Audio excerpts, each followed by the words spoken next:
জাতীয় রাজনীতির পতাকা তোলে তারা বন্দুকের বিরুদ্ধে অবস্থান নিচ্ছে। অনেকে বলতেছে আমরা বন্দুক মানবো না। এবার তাদের শেষে ভোট দিয়ে প্রমাণ করতে চায় যে তারা আঞ্চলিক দলের সাথে নাই, বিরোধী পার্টির সাথে নাই, তারা জাতীয় রাজনীতি এবং জাতির সাথে তারা আছে। আমরা প্রতিশোধের রাজনীতির থেকে বেরিয়ে আসতে হবে। আমাদের অনেক ভোট আমাদের পক্ষে কাজ করবে বন্দুকের বিরুদ্ধে গিয়ে। অর্থাৎ তারাও আজকে এগিয়ে আসতেছে জাতীয় রাজনীতির পতাকা তোলে তারা বন্দুকের বিরুদ্ধে অবস্থান নিচ্ছে। অনেকে বলতেছে আমরা বন্দুক মানবো না। এবার অর্থাৎ তারা জাতীয় রাজনীতির স্রোত ধারায় আমাদের বাংলাদেশি দেশের পতাকা তোলে, দেশের পতাকার ভূখণ্ডের স্পিডে তারা আসতে চায়। তারা এই আঞ্চলিক দলের আঞ্চলিক বিভাজনের মধ্যে তারা থাকতে চায় না। তারা বলতে আশ্চর্য হচ্ছে না, আর কত 50-55 বছর তো তোমরা আমাদেরকে জিম্মি করে রেখেছো, এখন তারা জিম্মি থাকতে চায় না, তারা ব্যারিকেড রাখতে চায়। সেই জন্য তারা এবার দেখাই দিতে চায়, তারা তাদের শেষে ভোট দিয়ে প্রমাণ করতে চায় যে তারা আঞ্চলিক দলের সাথে নাই, বিরোধী পার্টির সাথে নাই, তারা জাতীয় রাজনীতির এবং জাতির সাথে তারা আছে। আপনারা বোধহয় নিজেরা প্রমাণও পেয়েছেন, একদম প্রথম দিকে নির্বাচনের হাজার হাজার মারমা নারীরা এখানে এসে গেছিল। নারী তারা অনেক গ্রাম থেকে আসছে, অনেক সাহস করে আসছে। তারা বাড়ি যাওয়ার পর থেকে মারতে পারতো, গুলি করতে পারতো এবং চেষ্টাও করছে, ভয় লাগাচ্ছে। কয়েক জায়গায় মারামারিও হয়েছে ওদের সাথে, অনেক জায়গায় গুলি প্রদর্শন করছে।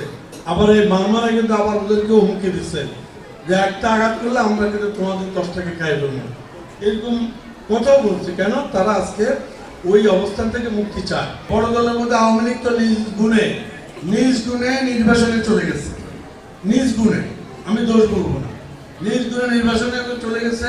আওয়ামী লীগের একমাত্র নেত্রী শেখ হাসিনা, তার ফাঁসির আদেশ হয়েছে, রায় হয়েছে, তাহলে তাকে আর আমরা পাচ্ছি না। হয় আসবে না, আসতে নাহলে আসতে ফাঁসি হবে।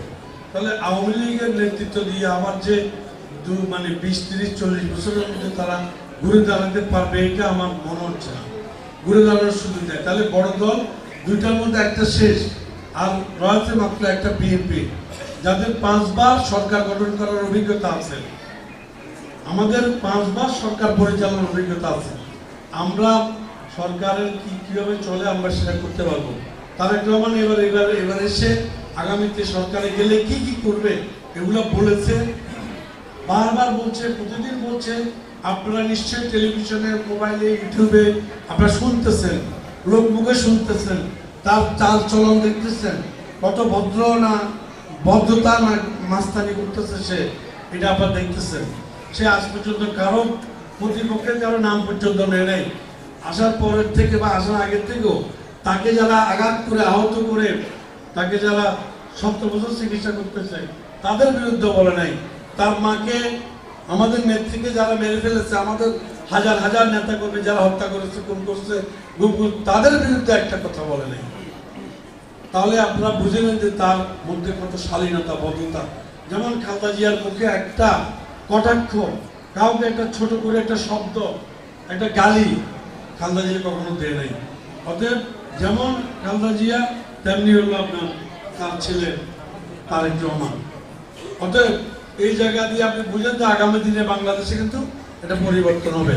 সবচেয়ে বড় যে পরিবর্তনটা চাচ্ছে, যেটা আমাদেরকে বলেছে যে আমরা প্রতিশোধের রাজনীতির থেকে বেরিয়ে আসতে হবে, এটা কিন্তু আমাদের ভিতরের বৈঠকের কথা।